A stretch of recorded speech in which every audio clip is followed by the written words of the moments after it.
vamos a hablar de un tema también muy interesante, sobre todo en esta época. Estamos próximos a conmemorar el Día de los Difuntos y decidimos invitar a Alexandra Rojas, que es psicóloga, para tratar este tema. Alexandra Ramos, perdón, que es psicóloga, porque muchas personas han perdido seres queridos en este año, Alexandra, y en esta época, sobre todo esta conmemoración del Día de los Difuntos hace que se afloren muchas emociones, sentimientos, estas pérdidas que son irreparables para los que han perdido a su ser querido. Así que, mi querida Alexandra, un gusto tenerte aquí y qué bueno que nos ayudes a manejar este tema. ¿Cómo podemos superar la pérdida de un ser querido? Bueno, muy buenos días, gracias por la invitación. Siempre encantada de estar aquí acompañándolos a todos.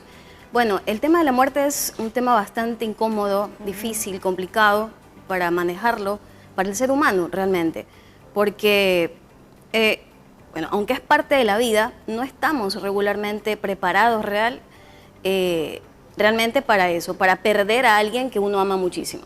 Y más aún es cuando es esa persona o era esa persona alguien muy allegado, un hijo, una madre, un padre, sobre todo un hijo o una hija, porque naturalmente un padre no está o no está listo para verlo partir.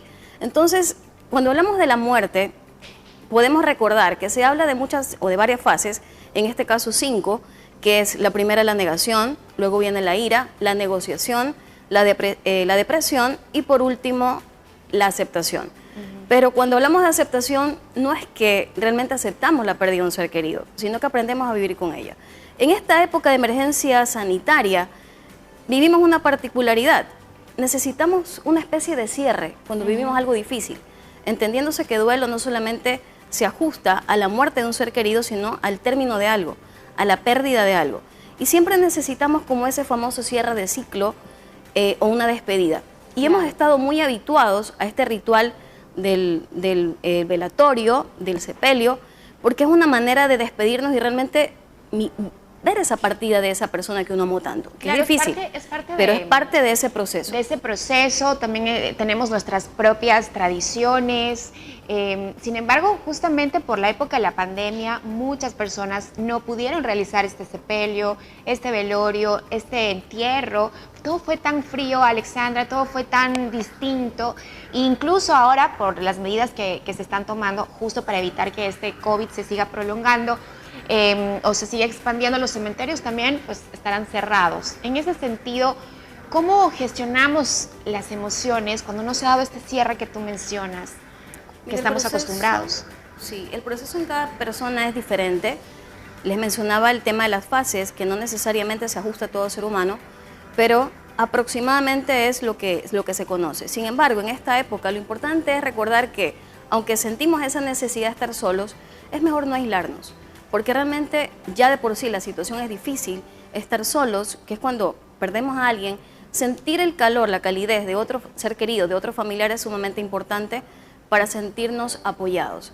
Entonces, a pesar de todas esas sensaciones, emociones, pensamientos, ideas, añoranzas que podríamos tener y que son naturales en ese proceso, es importantísimo que nosotros recordemos que de nosotros depende el superar, estancarnos o hundirnos en una etapa de ese duelo. Alexandra, ¿y qué pasa con las personas que se han quedado con un sentimiento de culpa? Porque quizás, hablando ya de temas de la pandemia, quizás se preguntan a sí mismos, ¿pude haber hecho algo más por este ser querido? Quizás no le puse tanta atención y sí estaba muy grave, lo dejé en el hospital y no estuve acompañándolo, no estuve muy cerquita de él cuando tenía que haber hecho todo para estar con él, en fin. Y bueno, otras culpas que quizás ya son más profundas de la relación. ¿Qué les puedes decir a estas personas que tengan este sentimiento de culpa? Bueno, que nosotros hacemos lo que estamos listos para hacer en el momento en que las cosas se presentan. Regularmente eso aplica para toda etapa de la vida del ser humano y de toda circunstancia.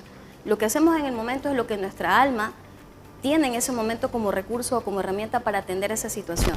Y luego, de que de nosotros no dependen los resultados, porque la vida o la muerte no es algo que esté bajo el control de cualquier ser humano. Eso ya depende de una fuerza suprema mayor. Entonces, obviamente hay otros aspectos que conllevan la propia enfermedad, pero bueno, hay que simplemente aceptar, simple y complejamente aceptar dentro de lo que se puede, y recordar que la culpa es algo que para lo único que nos sirve es para autoflagelarnos, y que una manera de honrar a estas personas que ya no están con nosotros es precisamente vivir.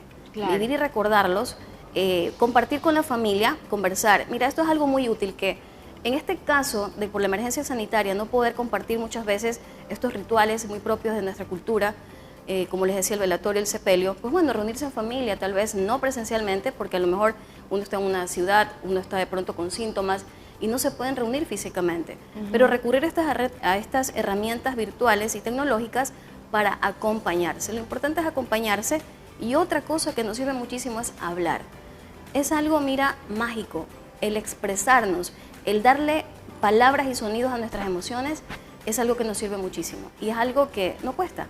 Hablar, dejar que tu corazón se exprese, es el primer paso a la sanación y aceptar el dolor. Escribir es sanador también, eso ayuda mucho. Si más bien les gusta escribir, de pronto una carta, eso también ayuda a drenar muchas emociones. Mi Alex, qué lindo que estés aquí, gracias por ayudarnos con estos temas que sí son difíciles, son complicados de hablar, pero son muy necesarios porque de eso también depende nuestra salud emocional y pues si nos quedamos aquí en esta tierra, en este mundo, es que seguimos vivos y tenemos que avanzar así. Gracias, Alex, por estar con nosotros. Nos vamos a Cuenca, que Eli tiene mucho más.